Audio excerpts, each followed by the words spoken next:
bertalu-talu keroncongan. Kepalanya menoleh ke kanan dan ke kiri di kompleks perumahan elit. Dengan motor bututnya, dia bergegas ke arah rumah sang pejabat tersebut. Katanya, siapa itu? Seseorang yang sedang menggelar syukuran di hotel berbintang 5. Karunia selanjutnya pun segera tiba.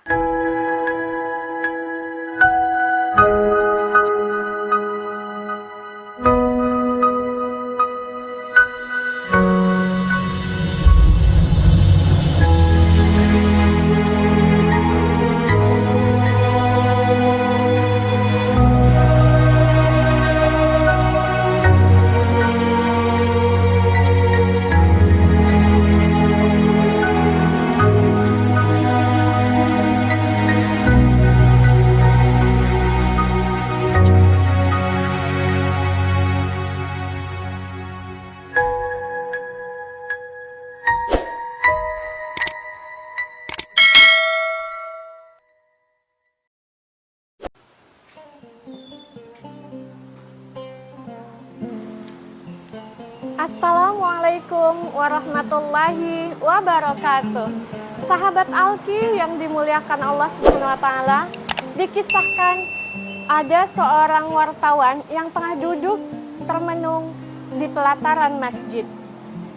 Perutnya bertalu-talu keroncongan, kepalanya menoleh ke kanan dan ke kiri melihat apakah ada penjual makanan. Namun sayang, sampai saat itu tidak ada penjual makanan. Dari gurat-gurat wajahnya terlihat kekecewaan. Usut punya usut, wartawan ini tengah mengalami kecewa berat karena ia gagal bertemu dengan seorang tokoh penting yang hendak diwawancarainya. Dari siang hari, mereka sudah berjanji untuk bertemu di sebuah kantor. Tetapi sesaat sebelum pertemuan itu tiba, tokoh tersebut membatalkan janjinya. Ada meeting lain katanya.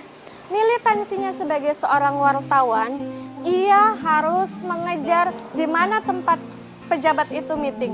Akhirnya dia pergi ke sebuah hotel di mana tempat pejabat itu meeting dan menunggu 2 jam lamanya.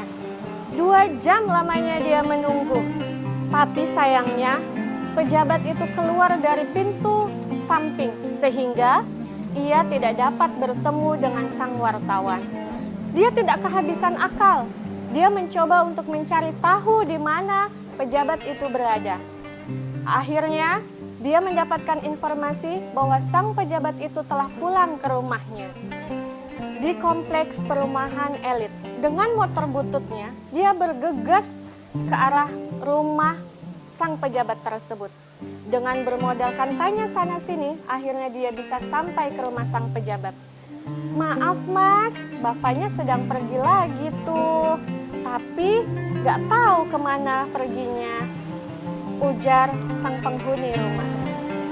Lunglailah kaki sang wartawan tersebut, sampai akhirnya di benaknya terbayang bagaimana kalau nanti malam dia akan diprotes oleh atasannya karena dia tidak mampu mendapatkan berita. Perutnya yang keroncongan menambah derita.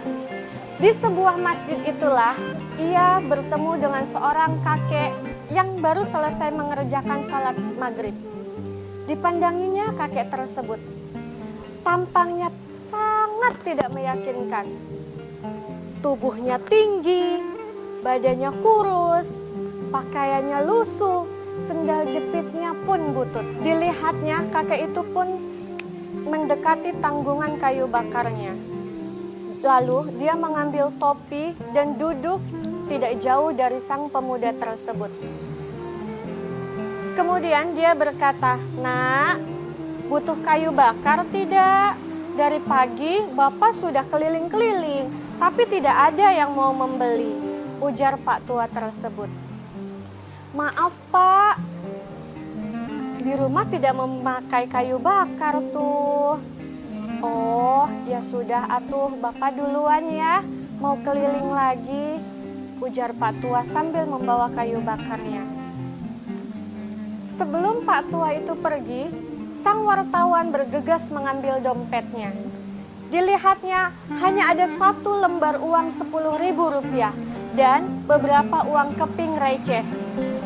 Pada awalnya, Pak tua itu tidak mau menerima. Namun, berkali-kali ia menyodorkan, akhirnya diterima juga. Sambil berkata dan menahan tangis, beliau berkata, "Terima kasih banyak ya nak, sudah memberikan ke Bapak. Mudah-mudahan kamu akan diberikan Allah yang lebih besar lagi," ujarnya. Dan berlalu, selembar 10.000 telah mengubah segalanya.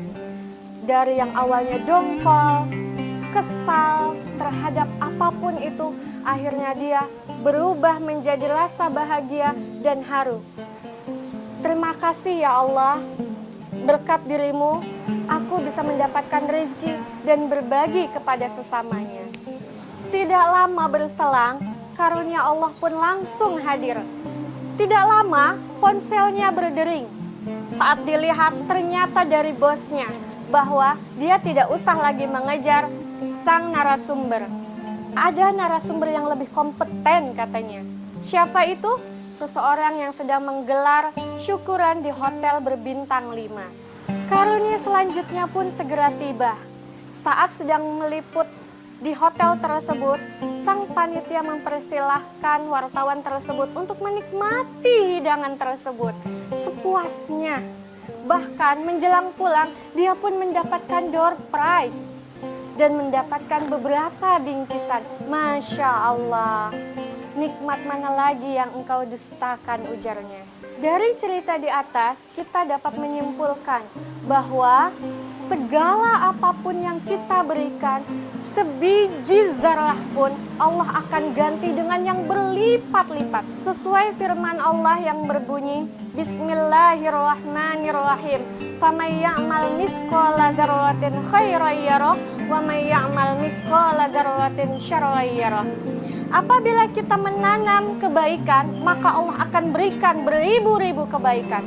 Tetapi apabila kita menanam kejahatan, maka akan timbul balasannya.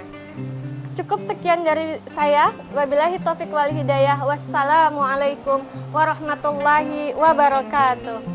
Oke sahabat Alki, jangan lupa untuk like, comment, share, and subscribe Alki Channel.